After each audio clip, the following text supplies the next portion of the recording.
తెలంగాణ రాజకీయాల్లో కోమటిరెడ్డి బ్రదర్స్ రచ్చ జరుగుతోందని చెప్పుకోవాలి. మరి ముఖ్యంగా కొద్ది రోజులుగా ఈ బ్రదర్స్ మధ్య దూరం పెరుగుతోంది. ఇటు మంత్రి పదవిపై ఇద్దరి మధ్య వివాదం ముదురుతోంది. మంత్రి పదవిపై మోసం చేశారంటూ రాజగోపాల్ రెడ్డి ఇప్పటికే ఆగ్రహాన్ని వ్యక్తం చేస్తున్నారు. పదవి కోసం ఎవరి కాళ్ళు పట్టుకునేది లేదంటూ అసహనాన్ని వ్యక్తం చేశారు. సీనియర్లకే మంత్రి పదవి వస్తుందన్నారు కోమటిరెడ్డి వెంకటరెడ్డి. ముఖ్యమంత్రిగా రేవంత్ రెడ్డి తీరుపై నేరుగా మాటల తూటాలు పేరుస్తున్నారు కోమటిరెడ్డి రాజగోపాల్ రెడ్డి.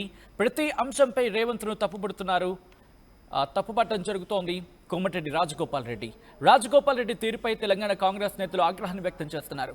రాజగోపాల్ రెడ్డి తీరుని తప్పుపడుతోంది క్రమశిక్షణ కమిటీ. మరి ముఖ్యంగా క్రమశిక్షణ committee chairman Mallu Ravi react అయ్యారు. రాజగోపాల్ వ్యవహారంపై విచారణ చేస్తామంటూ చెప్పుకొచ్చారు. ఆయన పార్టీలో చర్చించి రాజగోపాల్ తీరుపై నిర్ణయం తీసుకుంటామంటూ చెప్పుకొచ్చారు మల్లు రవి.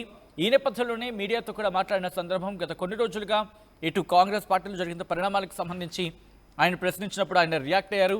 ఆయన ఒకటే చెప్పడం జరుగుతోంది, పూర్తిగా విచారణ చేసిన తర్వాత డీటెయిల్డ్ ఇన్ఫర్మేషన్ తీసుకున్న తర్వాత అప్పుడు చర్యలకు ఉపక్రమించడం జరుగుతుందంటూ కూడా చెప్పుకొచ్చిన సందర్భం.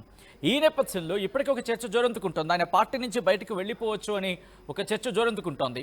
ఇంత బాహాటంగా ఇంత బహిరంగంగా విమర్శలు గుప్పిస్తున్న నేపథ్యంలో ఇప్పుడు పార్టీకి డ్యామేజ్ అయ్యే అవకాశం ఉంటుంది. కాబట్టి ఇటు పార్టీలో ఉంటూ పార్టీని తప్పుపడడం ఎంతవరకు సమంజసం అంటూ క్రమశిక్షణ కమిటీ ఈ అంశాన్ని సీరియస్గా పరిగణించినట్టుగా తెలుస్తోంది.